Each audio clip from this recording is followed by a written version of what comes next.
اب جب گہرائی میں گیا ماسٹر، یا میری مثال سمجھ لو میں گہرائی میں گیا، تو وہ منزل شروع ہوئی، روشنیاں شروع ہوئیں، روشنیاں نظر آنا شروع ہوئیں، شعور بڑا، نیکی کرنے کا مادہ بڑا، برائی سے رکنا شروع ہو جاتا ہے انسان خود ہی، تزکیہ نفس خود بخود ہو گیا۔ محنت کرتے رہے 2 4 6 گھنٹے 8 10 گھنٹے محنت کرنی پڑی، اور سب کو کرنی پڑی ہے۔ جن ولیوں کی آپ بات کرتے ہو وہ بہت پہلے گزر چکے، اس زمانے میں وقت اور تھا، فی زمانہ چیزیں تبدیل ہوتی ہیں۔ خواجہ غریب نواز اپنے مرشد کے پاس کتنا عرصہ رہے ہیں، کیا آپ کو پتا ہے؟ کتنا عرصہ رہے ہیں بھلا بتائیے؟ ایون جو حضرت عبد القادر جیلانی صاحب ہیں، وہ کتنا عرصہ اپنے مرشد کے پاس رہے، اور ان کے مرشد ان کو کیسے سکھاتے تھے؟ کبھی پڑھا آپ نے اس کے بارے میں؟ آپ نے تو ان کی زندگیوں کے بارے میں پڑھا ہی نہیں۔ بابا فرید گاجی شکر نے کتنا عرصہ اپنے مرشد کے پاس رہے، کیا کیا؟ پیا صابر کتنا عرصہ رہے، کیا کیا؟ کتنا عرصہ رہے وہ تو ایک دیدار میں بس ہو جاتا، پھر کام اتنا لمبا کرنے کی ضرورت کیا تھی؟ ان کو محنتیں کرنی پڑی، اور ایسے ہی مجھے محنت کرنی پڑی، لیکن اس وقت ہر ایک انسان کے پاس اتنا ٹائم تھا، یہ میری خوش قسمتی سمجھو کہ مجھے، کیونکہ دادا حضور ہمارے پاس ہی رہتے تھے، تو 24 گھنٹے ہی مرشد اویلیبل تھا، اور بات چیت ہوتی تھی، ہم سنتے تھے شروع سے ہی۔ ہم نے تو آنکھیں اسی ماحول میں کھولی، اس ماحول میں کھولی کہ فنا فی اللہ اور بقا باللہ کی باتیں ہو رہی تھیں، روح کی باتیں ہو رہی تھیں، عرش کی باتیں ہو رہی تھیں، عالموں کی باتیں ہو رہی تھیں۔ ابھی بھی جو دوست مجھ سے ملنے آتے ہیں انہیں پتہ ہے کہ میں ان سے بات چیت کر رہا ہوتا ہوں یا ویڈیو کلاس لے رہا ہوتا ہوں، تو ابھی بچے میرے جو چھوٹے ہیں ابھی وہ میرے ساتھ کھیرے ہوتے ہیں، لیکن ان کو کتنی باتوں کا پتہ ہے، اور الحمدللہ اللہ کا احسان ہے کہ وہ آیت کو پڑھتے ہیں، پھر اس کا ترجمہ بھی کرتے ہیں، جو میں بولتا ہوں ان کو وہ یاد ہو رہی ہیں۔ تو ہم نے بھی اسی ماحول میں آنکھیں کھولی۔ جب بڑے ہوتے گئے، شعور آتا گیا، تو پوچھتے گئے، سمجھتے گئے۔ یہ جو مرشد کا دیدار ہے، یہ مرشد کا دیدار کیا ہے؟ یہ مرشد بنتا کب ہے؟ یہ مرشد ہوتا کون ہے؟ کیا ہے مرشد؟ کبھی پوچھا؟ کبھی بیٹھو جناب سلطان باہو رحمت اللہ کے پاس، تو پوچھو کہ سرکار یہ کیا ہے مرشد کا دیدار؟ داتا غانی بخش صاحب سے پوچھ لو کبھی بیٹھ کے کہ سرکار یہ کیا ہے دیدار، کیسا دیدار کروں آپ کا؟ لیکن میں نے پوچھا ہے۔ دادا حضور ہر انسان کو کہتے کہ تصور ہوتا ہے، مرشد کا تصور ہوتا ہے، مرشد کا دیدار ہوتا ہے۔ تو جب بڑے ہوئے، 3rd ایئر میں آگے ہو گئے، تو میں نے پوچھا دادا حضور سے کہ آپ کا دیدار یا آپ کا تصور کیا کریں؟ یہ تصور کریں کہ یہ ایسا آپ کا ناک ہے، ایسے آپ کے بال ہیں، ایسی آپ کی آنکھیں ہیں۔ تو آپ جناب نے بڑے غصے سے کہا کہ یہ کیا، یہ تو مٹی کا جسم ہے، تو ماں باپ کی دین ہے، یہ تو 35-36 سال پہلے جب میں نے وہ نور نہیں حاصل کیا تھا، تو اس وقت بھی تو یہ مٹی کا جسم تھا، تو اس وقت میں لوگوں کو تبلیغ کیوں نہیں کرتا تھا، یا لوگوں سے میں بیعت کیوں نہیں لیتا تھا، تو بعد میں بیعت کیوں لی؟ تو کیا خیال میں آیا آپ کے؟ پھر کیا ہے تصور مرشد کا؟ مرشد کہیں جاتا ہے، جو حقیقی روحانی بندہ ہے وہ کہیں جاتا ہے، اسے وہاں سے کچھ ملتا ہے۔ ابھی تم سے میں کہوں کہ وَنَفَخْتُ فِيهِ مِن روحی کے تحت جس مین سورس سے تمہاری روح آئی ہے، آنکھیں بند کرو اس کا تصور کرو یا کھلی آنکھوں سے اس کا تصور کرو تو کیا تصور کرو گے؟ کیا شکل بناؤ گے تم؟ کیا بنتی ہے شکل تم سے؟ بتاؤ مجھے کیا شکل بنی تم سے؟ تو پھر اب تمہارا جو تصور ہے یا تم نے جو سمجھا ہے وہ تصور کہاں گیا ہے؟ غور کرو اس بات کے اوپر، پھر غور کرو۔ تو کوئی تصور نہیں تم سے بنے گا، یہی تو ساری بات ہے، یہی تو مرشد سے سمجھنا ہوتا ہے۔ اور آگے بھی میں نے اپنے ایک آڈیو میں کہا ہے کہ لوں لوں دے مڈ لکھ لکھ چشمے، ایک کھولنا ایک کجا ہوں۔ تو کہاں ہیں وہ چشمے؟ وہ کیسے ہیں چشمے؟ کیا ماہیت اور کیفیت ہے ان چشموں کی؟ بتاؤ مجھے، میں تو سننا چاہتا ہوں ان کیفیات کو، میں تو ویریفائی کرنا چاہتا ہوں ان کیفیات کو۔ بتاؤ بھائی کیسے چشمے ہیں وہ؟ بابا بلے شاہ نے کہا ہوا ہے گل ایک نقطے وچ مکدی۔ کیا ہے نقطہ؟ وہ کیسا ہے نقطہ؟ پوچھ لو کسی سے، آپ تو جتنے آپ ماننے والے مرشد سے پوچھ لو کہاں ہے وہ نقطہ، کیسا ہے وہ نقطہ، کیا کرتا ہے وہ نقطہ؟ غور کیا کرو اس بات کے اوپر، پوچھا کرو، کیوں نہیں پوچھتے ہو؟ تو خیر، جب آپ لوگ یہ مشقیں کریں گے، آپ کے اندر پیورٹی آئے گی، آپ کے اندر خود ہی بیماریاں ختم ہو کر تزکیہ نفس جب ہوگا، تو آپ کو ایک وقت آتا ہے کہ آپ کے جسم اتنے ہلکے ہو جاتے ہیں کہ اس مٹی کے جسم سے جو قوت کشش ثقل کے تحت جڑا ہوا ہے، تو روشنی کا جسم اتنا لطیف ہو جاتا ہے کہ وہ اس مٹی کے جسم سے الگ ہو جاتا ہے۔ یہاں آپ کو پہلی بار پتہ چلتا ہے کہ میں بیسکلی مٹی کا جسم نہیں ہوں، میں کچھ اور ہوں۔ اب جب وہ روشنی کا جسم یا انرجی کا جسم یا الیکٹرک باڈی یا انرجی باڈی جب الگ ہوئی، اب وہ اپنے مین سورس میں جانا چاہتی ہے، وہ سمجھنا چاہتی ہے کہ میں کہاں سے بنی ہوں، کیسے بنا ہوا ہوں، یہ کیا چیز ہے، یہ کیا راز ہے، اس کو کہاں سے ملے گا؟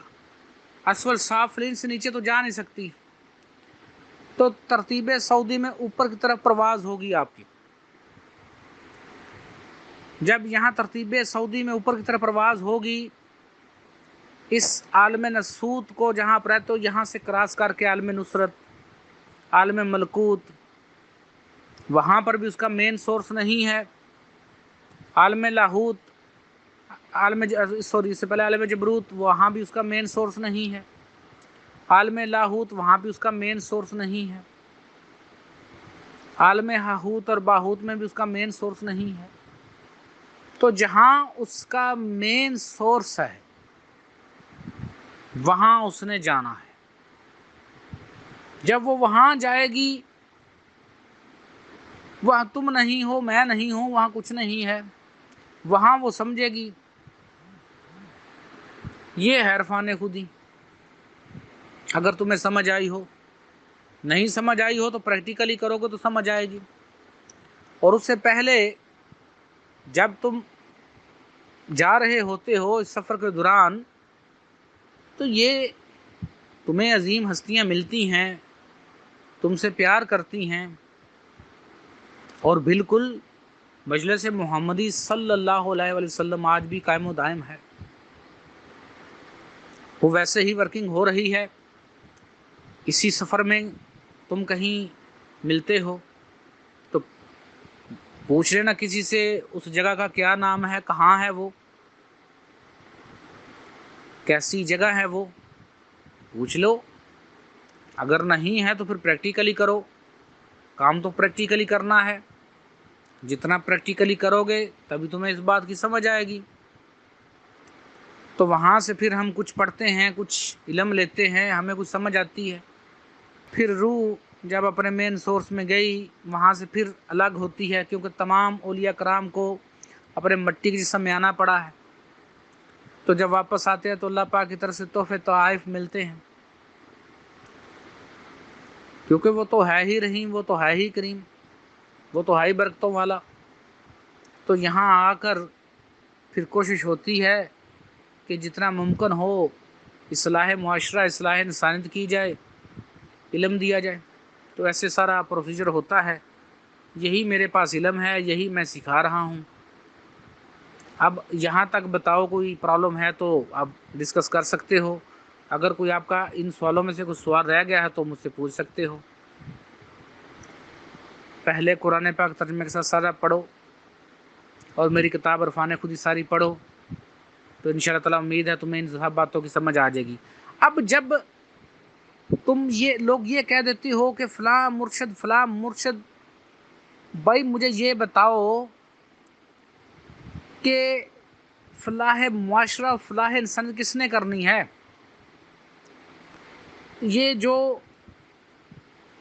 تمہاری سرکاری نوکریوں کی میرٹ پالیسی بہترین کس نے بنانی ہے؟ کس نے سجیشن دینی ہے؟ کس کی ذمہ داری ہے؟ حضرت محمد صلی اللہ علیہ وآلہ وسلم کی زندگی مبارک پڑھو، وہ ایک پورا نظام لے کر آئے ہیں، نظام کمپلیٹ ہے، قرآن پاک مکمل ہے، پیغام مکمل ہے، کسی نبی رسول کی ضرورت نہیں ہے ہی نہیں، مکمل نظام ہو گیا ہے۔ اور کتنی دفعہ ہمارا مقابلہ بھی پڑا کتنے بندوں کے ساتھ،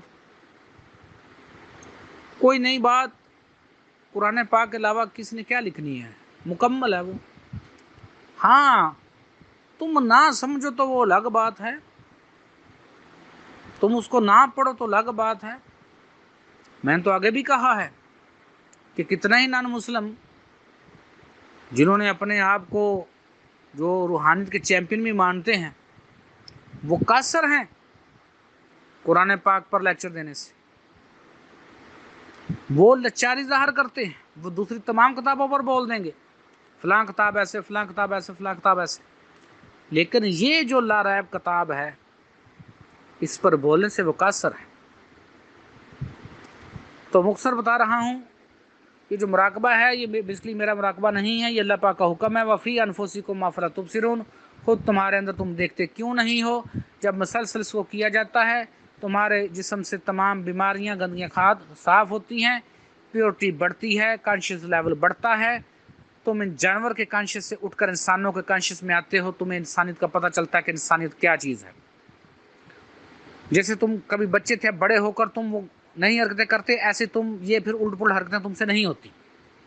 پھر اس سے بڑھ کر تمہیں اپنے اندر موجود انرجی باڈی کا پتہ چلتا ہے کہ میرے اندر کوئی اور انرجی باڈی ہے جو اس مٹی کے جسم کو چلا رہی ہے، اور تم آہستہ آہستہ جو تمہاری نیند ہے، جو آدھی موت ہے تمہاری، اس کو تم فتح کرتے ہو، اس کو تم جیتتے ہو، جتنے کے بعد تمہارا سفر شروع ہوتا ہے روحانی، اور پھر تم آگے ترقی کرتے جاتے ہو۔ اسی طریقے سے یہ ورک ہوگا۔ ابھی جو موجودہ دور ہے،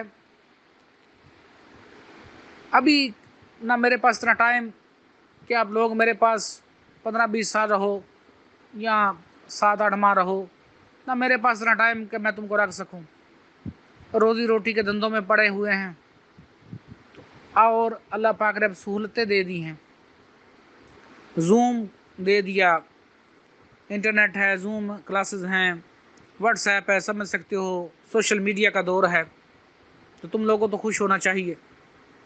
تم لوگوں کو نئی جنریشن کے لیے ایک مثال بننا چاہیے، اپنے لیے، اپنی آنے والی نسلوں کے لیے۔ جو دوست آج سیکھ رہے ہیں، ان کی جو نسلیں ہیں، ان کے جو بچے ہیں، وہ یہ روحانی فوج بنیں گے، بڑی جلدی سیکھ لیں گے اس بات کو۔ اب ہمارے ساتھ ایسے دوست بھی ہیں، ان کی یہ 60+ ہو گئی، بڑے بیچارے ادھر ادھر گئے، نہیں ملا، کسی نے کہاں بند کیا، مشکل سے مشکل، اور مشکل سے مشکل اس لیے بتائے کہ کچھ سیکھے ہی نہ، بس ہماری روزی روٹی لگی رہے۔ تو ہمیں یہ علم پھیلانا ہے، اس مشن کو پھیلانا ہے، تو اس لیے ہم نے وہ مشق لے کر آئے جو سب سے آسان ہے۔ اور ماسٹر جو ہوتا ہے وہ بار بار سمجھاتا ہے، جہاں کمی کوتاہی ہوتی ہے اس کو درست کرتا ہے، آپ کو سبق دیتا ہے، آپ کے سبق چیک کرتا ہے، ایسی کامیابی ہوتی ہے۔ جیسے پہلے بزرگان دین کو اپنے مرشد کے پاس رہنا پڑا، فزیکلی ہر ایک کو رہنا پڑا۔ اور دوبارہ کہہ رہا ہوں، یہ ضروری نہیں ہے کہ تمام اولیاء کرام کا مرتبہ برابر ہو۔ کوئی غوث کے عہدے پر فائز ہو سکتا ہے، کوئی قطب کے، کوئی ابدال کے۔ اور ابھی آپ سے بھی میرا بھی یہ حق ہے، ایک سوال پوچھ لو تو حضرت داتا گنج بخش صاحب تکوینی نظام پر جو اس وقت تکوینی نظام کے جس مقام پر فائز ہیں، اس مقام پر ان سے پہلے کون سا شخص فائز تھا؟ تو جب یہ اس مقام پر فائز ہوئے تو وہ شخص کس مقام پر فائز ہو گیا؟ ایسے ہی اگر کسی کا کوئی قلندر ہے ماشاءاللہ اور صدر و صدور بھی ہے کوئی کسی کا، تو میرا سوال ہے کہ اگر آپ کے مرشد اس صدر و صدور کے عہدے پر ابھی فائز ہوئے ہیں، تو اس عہدے پر ان سے پہلے کون شخص فائز تھا، اور وہ شخص اب کس عہدے پر فائز ہے جس عہدے پر آپ کا مرشد فائز ہوا؟ اور اگر آپ کا مرشد ممثل کے درجے پر فائز ہے تو آپ کے مرشد سے پہلے اس ممثل کے درجے پر کون فائز تھا؟ اور جب آپ کا مرشد ممثل کے درجے پر فائز ہوا تو جو شخص پہلے اس ممثل کے درجے پر فائز تھا اب وہ کس درجے پر فائز ہے؟ سوال کیا کریں، پوچھا کرو۔ میں نے اپنی کتاب کے اندر 50 سوال لکھے ہیں، سمپل سے، ان کو پڑھو، پوچھ لو، جواب بھیج دو، ہمیں تو بڑی خوشی ہوگی، ہمیں تو کوئی اعتراض نہیں ہے۔ کچھ لوگ سوالوں کو چھپا چھپا کے رکھتے ہیں، جیسے پتہ نہیں کیا ہے، کیا بھائی کس بات کی آپ چھپا رہے ہیں؟ اور سوال کیا ہے جی؟ خودی کی خے کیا ہے، واہ کیا ہے، دال کیا ہے، چھوٹی یہ کیا ہے؟ لوگ بتاؤ۔ او اللہ کے بندے، تمہارا نام اظہر ہے، الف یہاں کون ہے، زوئیں کون ہے، ہے کون ہے، رے کون ہے؟ کیا ہے بھائی؟ کوئی اظہر ہے، بات ختم۔ پانی ہے، پانی کی پے کیا ہے، الف کیا ہے، نون کیا ہے، چھوٹی یہ کیا ہے؟ یہ اٹکلیاں ہیں، یہ فضول بحث و مباحثہ ہے۔ یہ جی عشق کی عین کیا ہے، شین کا کیا ہے، کاف کیا ہے؟